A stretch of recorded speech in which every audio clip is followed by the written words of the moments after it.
Madam Speaker, ladies and gentlemen, a specter haunts these federal states, and that specter are the ghosts of those people who have died in the revolution, who people's fathers, mothers, children, and grandparents have fought so hard to be able to uphold the right to life, liberty, and pursuit of happiness that these minorities now have the privilege to be able to enjoy.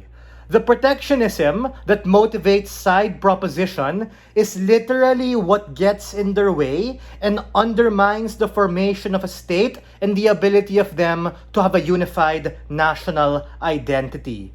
Post-conflict states are post-conflict for a reason.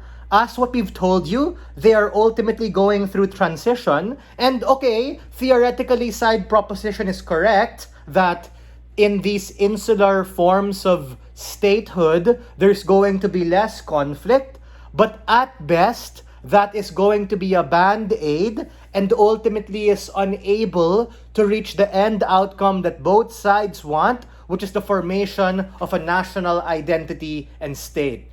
Let's examine the assertions coming from side proposition. Firstly, they talk about a central government is bad and that police can be a dick.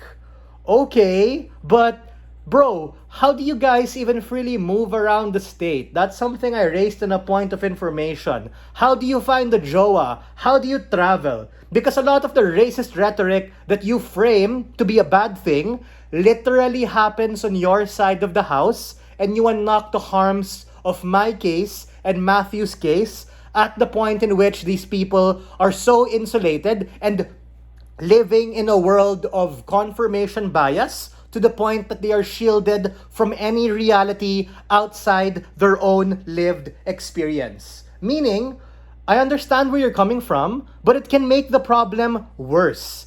At the point in which these people ultimately try to be able to live their lives, and as what we posited from the top of our case line, living in a globalized world where other people outside your own skin color, race, and ethnicity do exist. Secondly, they talk about and try to preempt and say, democracy won't work. A unitary form of government is ineffective.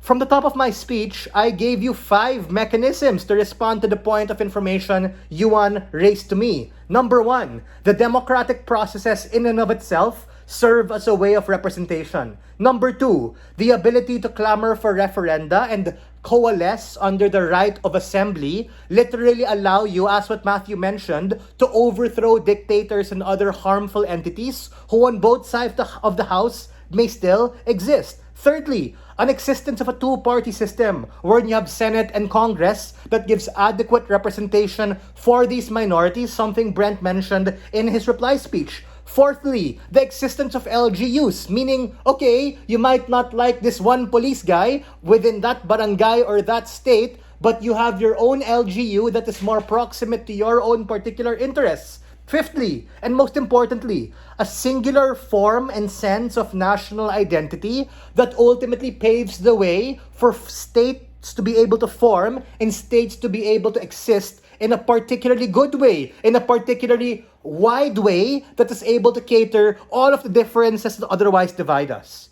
Ladies and gentlemen, if you want to be able to throw back to the very kind of state that we tried so hard to be able to fight for, then you can go with side proposition. As what Sheng Mu said, right? Like they make it a wasteland and they call it peace. And we think that yes, on both sides, conflict and tension are still going to be there. But contrary to popular belief, things can get worse, and those things get worse on side proposition's world. For all of these reasons, we are very proud to stand on side negative.